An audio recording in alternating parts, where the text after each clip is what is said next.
বিসমিল্লাহির রহমানির রাহিম। আমি শেখ জিয়াউর রহমান জিয়া। তো আজ চলে আসলাম ব্রহ্মপুত্র নদীতে।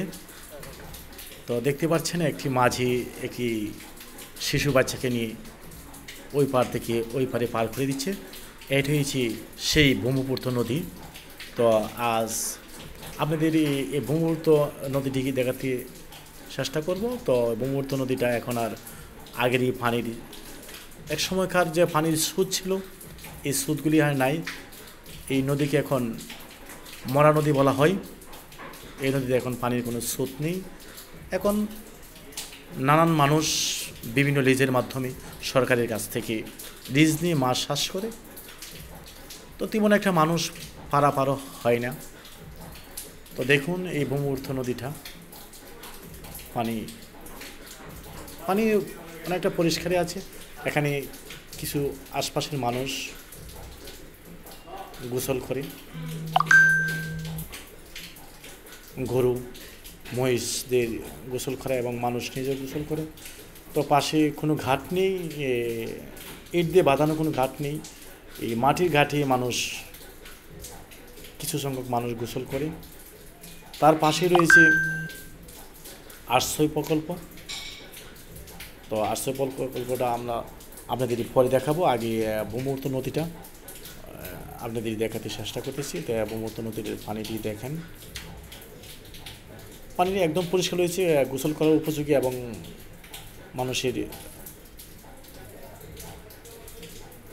গোসল করার উপযোগী এবং গোসল করতে পারে, মানুষ সাঁতার কাটতে পারে। তো দেখুন ব্রহ্মপুত্র নদীটি, যারা আসেন নাই, এটা যে জায়গাটাতে আমি দেখাতে চেষ্টা করছি এটা হচ্ছে দশকোহনিয়া, কুলিয়ারচর থানা, দশকোহনিয়া ব্রহ্মপুত্র নদীর পাশেই।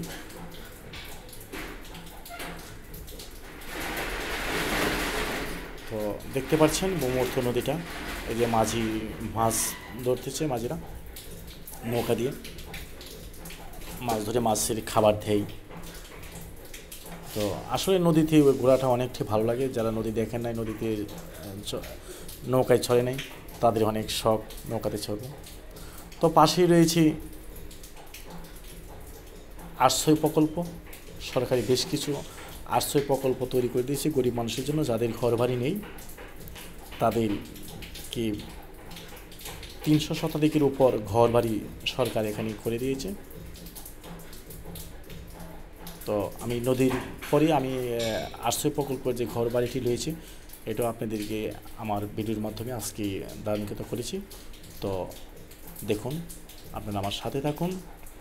আর যারা এখনও আমার চ্যানেলটি সাবস্ক্রাইব করেনি অবশ্যই সাবস্ক্রাইব করবেন, লাইক কমেন্ট দিয়ে আমাকে প্রতি লোকেশন ভিডিও দেন উৎসাহিত করুন। এই যে দেখতে পাচ্ছেন, এই যে আশ্রয় প্রকল্পগুলি, এখানে প্রায় 300 শতাধিক আশ্রয় প্রকল্পদের যাদের ঘর বাড়ি নেই তাদের জন্য সরকার ঘর বাড়ি করে দিয়েছে। তো সুন্দর ঘর,